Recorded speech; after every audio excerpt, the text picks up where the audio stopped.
Kita ketahui hubungan antara si SKPD dan PPKAD tentunya tidak jauh, di mana PPKAD di sini berfungsi sebagai kantor pusat akuntansi lokal. Punyanya PPKAD adalah RKSKPD yang saldo normalnya ada di bagian aset atau dengan kata lain di debit.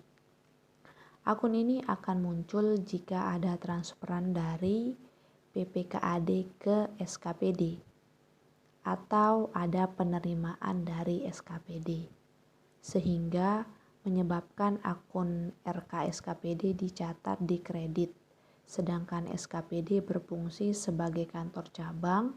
Nama akunnya adalah RKPPKD yang saldo normalnya ada di kredit. Akun RKPPKD akan didebit kalau menerima transfer aset dari PPKAD dan berada di kredit jika mentransfer aset ke pemerintah daerah. Di sini akan dijelaskan siklus penyusunan laporan keuangan dari PPKAD yang diawali dengan neraca awal SKPAD yang menggambarkan aset kewajiban dan ekuitas di awal tahun. Pelaporan neraca ini sudah sesuai dengan ketentuan akuntansi pemerintah yang berbasis akrual. Kemudian dilanjutkan untuk membahas transaksi-transaksi yang terjadi di SKPD. Dan dilanjutkan untuk membuat jurnal umumnya. Di jurnal umum ini terdiri dari jurnal finansial dan jurnal pelaksanaan anggaran. Ayat jurnalnya kebanyakan pencatatan akuntansi resiprokal, pendapatan LRA, belanja pendapatan LO, beban pembiayaan investasi piutang, dan utang.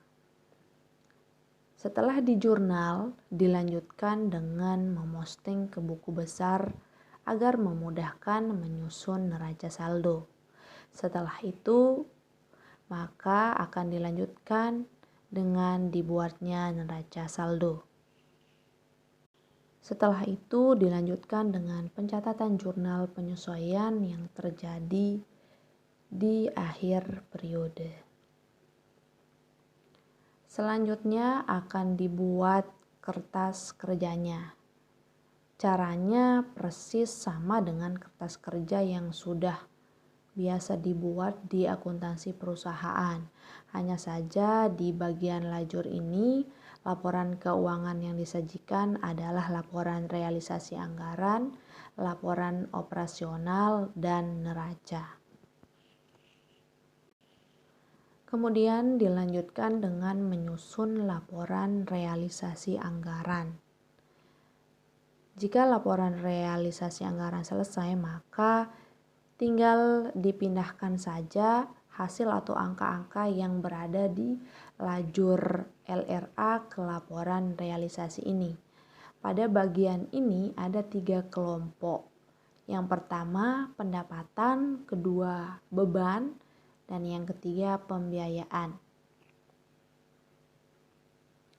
Selanjutnya dilanjutkan ke surplus LRA yang diperoleh dari pendapatan LRA dan belanja dipisahkan dengan pembiayaan itu.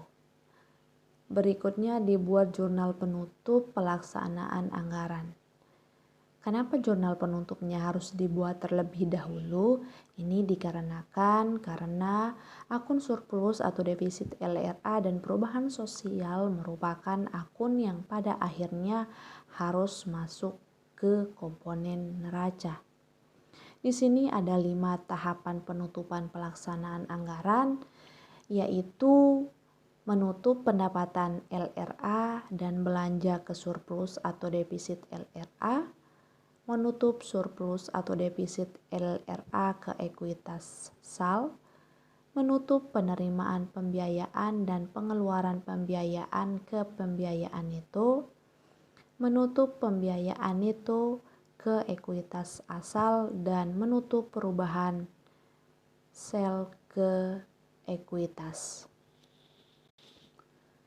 Selanjutnya yakni menyusun laporan operasional. LRA tidak cukup untuk menunjukkan kinerja pemerintah karena laporan tersebut hanya memuat penerimaan dan pengeluaran berbentuk kas. LO merupakan laporan yang menunjukkan kinerja operasi satuan kerja yang lebih luas. Karena LO disusun berdasarkan basis akrual, maka LO menunjukkan kinerja pemerintah lebih lengkap karena mencangkup unsur penerimaan dan pengeluaran kas dan non-kas. Penyusunan LO di SKPD dan PPKAD sama saja, tidak ada bedanya. Sama-sama mengklasifikasikan pendapatan dan beban untuk memperoleh surplus atau defisit LO. Setelah itu akan dilanjutkan untuk membuat jurnal penutup finansial.